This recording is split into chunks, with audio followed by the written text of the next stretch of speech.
ప్రేక్షకులందరూ నమస్కారం.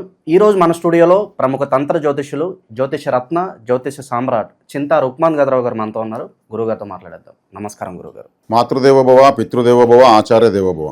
గురుగారు, జూలై మాసం 2025 మిథున్ రాశి వారి పరిస్థితి ఓవరాల్గా ఏ విధంగా ఉండబోతుంది? ఆశాజనకంగా ఉంటుందా, ఇబ్బందికరంగా ఉంటుందా, ఎలాంటి జాగ్రత్తలు పరిహారాలు తీసుకోవాలి? ఈ 2025 జూలై మాసంలో మిథున రాశి వాళ్ళకు చెప్పుకునే ముందు మన రాశి వాళ్ళ యొక్క స్వరూప స్వభావాలు కొంచెం మాట్లాడుకుందాం అనిపిస్తూ ఉంది. మిథునము అంటే కలయిక, అంటే ఇది దుస్వభావ రాశి, ఆలోచనల కలయిక, అన్ని రకాల కలయిక అని అర్థం. ఈ రాశికి పార్వతీ పరమేశ్వరులు ఈ రాశికి అధిపతులను కూడా అంటారు. ఒక భార్యాభర్తలు, స్త్రీ పురుషుల యొక్క చిహ్నము ఈ రాశికి ఉంటుంది. కాబట్టి ఈ రాశి తీసుకుంటే ఆరుద్ర నక్షత్రం ఈ రాశిలోనే ఉంటుంది. అంటే పరమేశ్వరుడు యొక్క నక్షత్రం, చాలా శక్తివంతమైన నక్షత్రం. అదేవిధంగా మృగశిర నక్షత్రం ఈ రాశిలోనే ఉంటుంది. మృగ అంటే ఏమి? జంతువు. శిర అంటే తల, జంతువు యొక్క తల అని అర్థం. అదేవిధంగా పునర్వసు నక్షత్రం. ఈ మూడు నక్షత్రాలు చాలా గొప్ప నక్షత్రాలు. పునర్వసు నక్షత్రంలో శ్రీరామచంద్రుడు ఉద్భవించాడు, ఆరుద్ర నక్షత్రంలో శివుడు ఉద్భవించాడు. మృగశిర నక్షత్రం అంటే ఏమి? మృగశిర అంటే జంతువు యొక్క తల అని అర్థం. అంటే వినాయకుడు, ఆంజనేయ స్వామి, వరాహస్వామి, వరాహిమాత, హయగ్రీవుడు, ప్రత్యంగరాదేవి, సర్వేశ్వరుడు, అశ్విని దేవతలు, వీళ్ళంతా జంతువు యొక్క తలతో ఉన్నటువంటి దేవతలు. వీళ్ళంతా అంటే వాళ్ళు దీనిలో పుట్టినారా లేదా తర్వాత విషయం. మృగశిర నక్షత్రం జంతువు యొక్క తలతో ఉన్న దేవతలను ఆరాధిస్తే మంచిది అనేటువంటిది జ్యోతిష్ శాస్త్రం, తంత్ర జ్యోతిష్యంలో తెలుసుకున్నటువంటి ఒక పరిశోధన. చాలా ప్రత్యేకతలు ఉన్నాయి. ఈ మిథున రాశి వాళ్ళు హిజ్రాలకు కనిపిస్తే వాళ్ళకు గ్రీన్ కలర్ కట్షీప్ కానీ, గ్రీన్ కలర్ వాళ్ళు వేసుకుంటే పంజాబీ డ్రెస్ కానీ, గ్రీన్ కలర్ ఎక్కువగా డామినేట్ ఉండేటువంటి శారీస్ కానీ ఇవ్వడం మంచిది. అదేవిధంగా గ్రీన్ కలర్ అరటి పండ్లు కానీ, లేదా ఇంకేదైనా పండ్లు, గ్రీన్ యాపిల్ లాంటివి కానీ ఇవ్వడం మంచిది. మిథున రాశికి అధిపతి బుధుడు గ్రీన్ కలర్కి అధిపతి. కలయిక కాబట్టి స్త్రీ పురుష కలయిక అనేటువంటి రాశి కాబట్టి స్త్రీతత్వం పురుషత్వం కలిసినటువంటి వాళ్ళు జీవులు, ట్రాన్స్జెండర్స్ వాళ్ళకి ఇవ్వచ్చు. వాళ్ళు బ్లెస్సింగ్ కూడా చేస్తారు. వాళ్ళకి ఏదైనా ఇస్తే వాళ్ళు కానీ సంతోషపెడితే ఉండండి అని చెప్పి ఆశీర్వదించి నువ్వు బాగుండాలి, మీ ఫ్యామిలీ బాగుండాలి అన్నీ చెప్పి పంపిస్తారు వాళ్ళు. ఇక్కడ ఇంకొక జాగ్రత్త తీసుకోవాలి. ఇంతకుముందు మన సింహరాశి వాళ్ళకి ఏం చెప్పాము? మీ జాతకం ఎవరికి ఇవ్వద్దండి, వాళ్ళ జాతకం మీరు తీసుకోండి, ఏమరిపోతారని. ఈ ట్రాన్స్జెండర్స్లో కూడా కొంతమంది మగవాళ్ళే నీట్గా షేవింగ్ గడ్డాలు తీసేసి, పంజాబీ డ్రెస్సులు వేసుకొని, మాస్క్ వేసేసి, చుక్కపిల్లలు పెట్టేసి, విగ్గులు వేసుకొని ట్రాఫిక్ సిగ్నల్స్లో హిజ్రాల్లాగా డబ్బులు తీసుకుంటున్నారు. కాబట్టి పరిశీలించి ఇవ్వడం మంచిది. అసలు హిజ్రా కాని వాడికి ఇస్తే పరిహారం ఏమవుతుంది? అసలు సముద్రంలో తేనె పోసినట్టు అవుతుంది.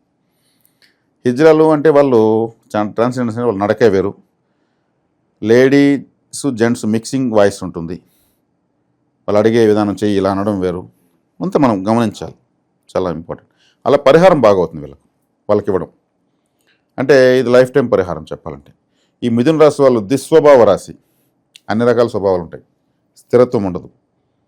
అసలు వేరే వాళ్ళ సమస్యలు ఎత్తినేసుకున్న వీళ్ళదే నెంబర్ 1.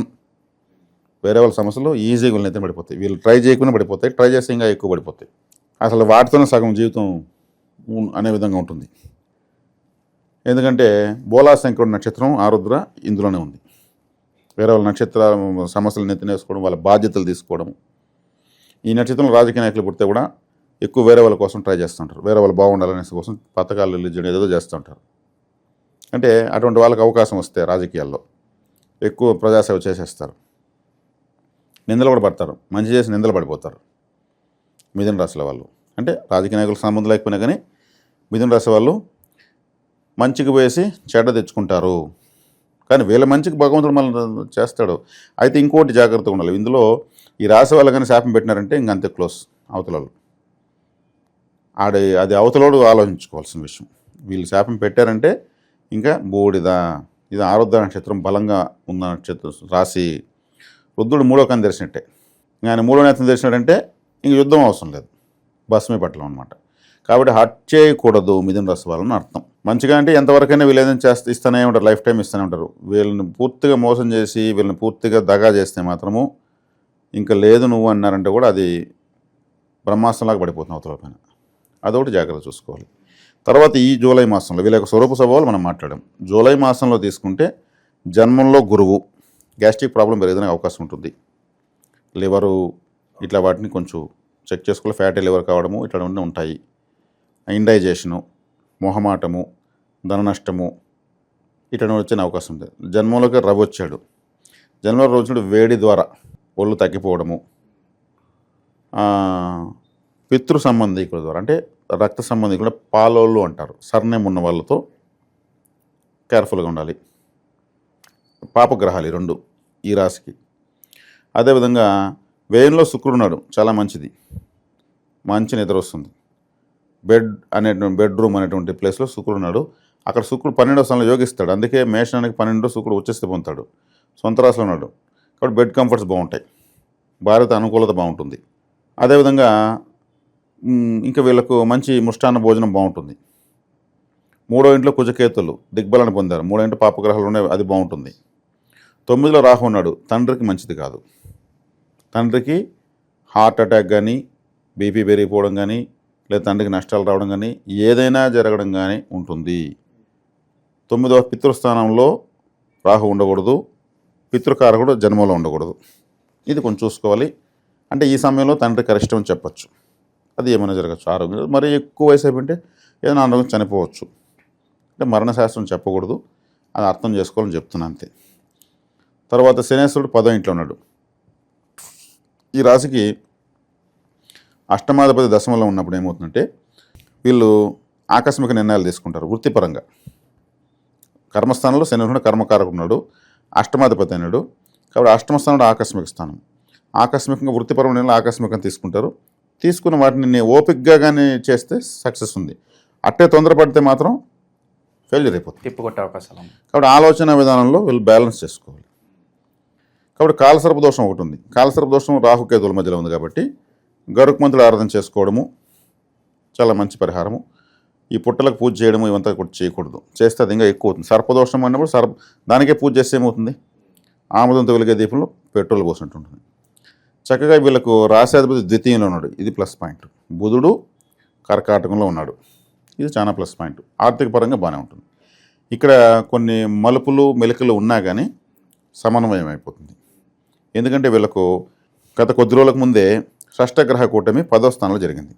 అది మంచి రిజల్ట్స్ ఇస్తుంది వీళ్ళకు. మిథున రాశికి నేను ఇప్పుడు ఇన్ని చెప్పినా కూడా వివరించినా కానీ బెనిఫిట్స్ ఎక్కువే. తండ్రి కరిష్టము, వీళ్ళకు దేహంలో గ్యాస్ట్రిక్ ప్రాబ్లము, లివర్ ఇవన్నీ ఇంటనే ఉంటాయి, ఇవి కొంచెం చూసుకోవాలి. మంచి మెడిసిన్స్ ఉన్నాయి, ఇప్పుడు దాన్ని వాడుకుంటే చాలు. లగ్నంలో రవి ఉంటే కూడా ధీమా ఎక్కువైపోతుంది, నా వల్ల అవుతుంది, అయ్యే తీరుతుంది అనేసి కొంచెం అహం పెరుగుతుంది. రవి వచ్చేకాడికి ప్రౌడ్ కదా, రాజు ఎలా ఉంటాడు, అహంగానే ఉంటాడు. ఇది కొంచెం చూసుకోవాలి. కానీ ధనపరంగా బాగానే ఉంది.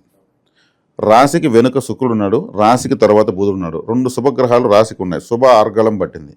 శుభ ఆర్గళం అంటే ఇంకా వీళ్ళకు కానిదంటూ లేదు. బుధుడు రాజయోగ్రహమే, శుక్రుడు రాజయోగ్రహమే. 2వ స్థానం అంటే మనం తినే తిండి, మాట్లాడే మాట, మన బ్యాంక్ పాస్బుక్, మన కుటుంబం, భార్య పిల్లలు ఇవన్నీ వస్తాయి. బుధుడు ఉన్నాడు, అన్నీ బాగానే ఉన్నాయి. 12వ స్థానం అంటే అయన శయన భోగస్థానం, అంటే మన బెడ్రూమ్, మంచి నిద్ర, బెడ్ కంఫర్ట్స్. ఇప్పుడు పెళ్లి చేసుకుంటే కూడా కుటుంబ స్థానంలో రాసేదిపోతుంది, పెళ్లి ఈజీగా అవుతుంది, మంచి సంబంధం వస్తుంది వీళ్ళకు. మోసపోయే అవకాశాలు ఏం లేవు ఇక్కడ. లేదు. 12వ స్థానంలో బెడ్ అంటే ఇప్పుడు పెళ్ళైనాక ఏముంది, వాళ్ళకు బెడ్, మంచం, సాపా, దిండు తీస్తారు. అక్కడ శుక్రుడు ఉన్నాడు, చక్కటి సంసార జీవితం ఉంటుంది. అంటే స్త్రీ శయ్యా సౌఖ్యం బాగుందని అర్థం. కాబట్టి 2 గ్రహాలు ఎక్కడ ఉన్నాయి, రాశికి అటోటి ఇటోటి ఉన్నాయి. కాబట్టి ఎక్సలెంట్గా ఉంది. పితృపరమైన అరిష్టం జరుగుతుంది. ఏదైనా పాలలో ఎవరైనా చనిపోవచ్చు, పెద్దనాన్న, చిన్నాన్న, లేదా దూర బంధువులు, మన సరనేం వాళ్ళు అంటూ రావడం ఇట్ట ఉంటాయి.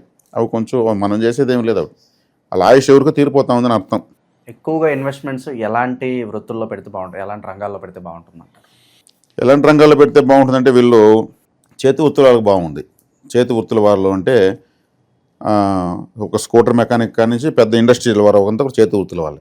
ఎందుకంటే శనేశ్వరుడు 10వ స్థానంలో ఉన్నాడు. శనేశ్వరుడు చేతి వృత్తులకు సంబంధించిన గ్రహం.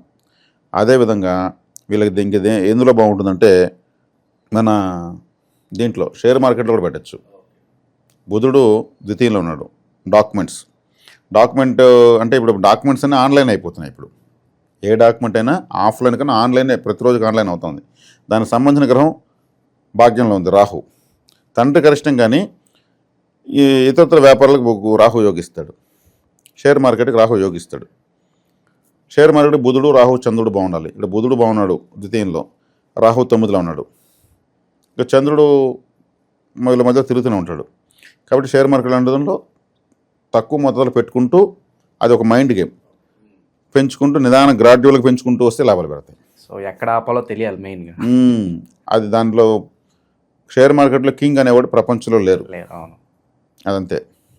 కాబట్టి దాంట్లో ఆచితూచి వేసుకుంటూ లాభాలు తీసుకుంటూ వెళ్ళొచ్చు, కలిసి వస్తుంది. ఎక్కువ పెట్టకూడదు. ప్రజెంట్ ఉన్న గ్రహస్థితి బట్టి ఎలాంటి పరిహారాలు బాగా అవసరం గురుగారు వీళ్ళకి? ప్రజెంట్ ఉన్న గ్రహస్థితి బట్టి చూస్తే ఆరోగ్యరీత్యా జాగ్రత్త తీసుకోవాలి. జన్మలో గురువు మొహమాటం రీత్యా ఖచ్చితంగా మాట్లాడాలి. అంటే గురువు మొహమాటం ఇస్తాడు, ఖచ్చితంగా మాట్లాడలేకపోతే నష్టపోవాల్సి వస్తుంది. రవి ధీమా ఇస్తాడు, ఆ ధీమాను మనకొద్దు అని తీసుకోవాలి. పితృ సంబంధీకులతో గొడవలు వస్తే మనం బ్యాలెన్స్ చేసుకుని మనమే వెళ్ళిపోవాలి. తర్వాత వీళ్ళు మృగశిర నక్షత్రం చెప్పాను కదా, మృగశిర నక్షత్రం వాళ్ళు ఆరుద్ర నక్షత్రం బలపరచుకోవాలి. మృగశిర నక్షత్రం ఆరుద్ర నక్షత్రం ఆరుద్ర నక్షత్రం అంటే ఏమి? అరటి పండు, అరటి చెట్టు ఆరుద్ర నక్షత్రం. ఎక్కువ బనానా తినచ్చు, banana chips, banana ice creams, banana సంబంధించిన బనానా ఇంకేదన్నా పంచామృతంలో ఎక్కువ బనానా ఉంటుంది, ఇట్లా ఎక్కువ తీసుకోవచ్చు. ఎక్కువగా శివారాధన చేయొచ్చు.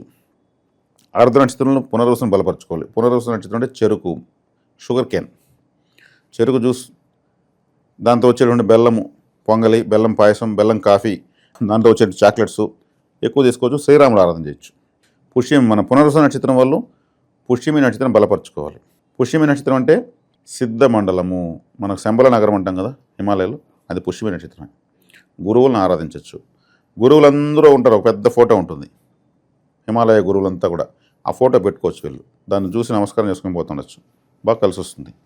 శ్రీ గురు ఆరాధన వీళ్ళు పునర్వస నక్షత్రం చేసుకోవచ్చు. అందుకే శ్రీరాముడు గురువును, విశ్వామిత్రుడిని, వశిష్ఠుని బాగా ఆరాధించాడు, గొప్పోడయ్యాడు.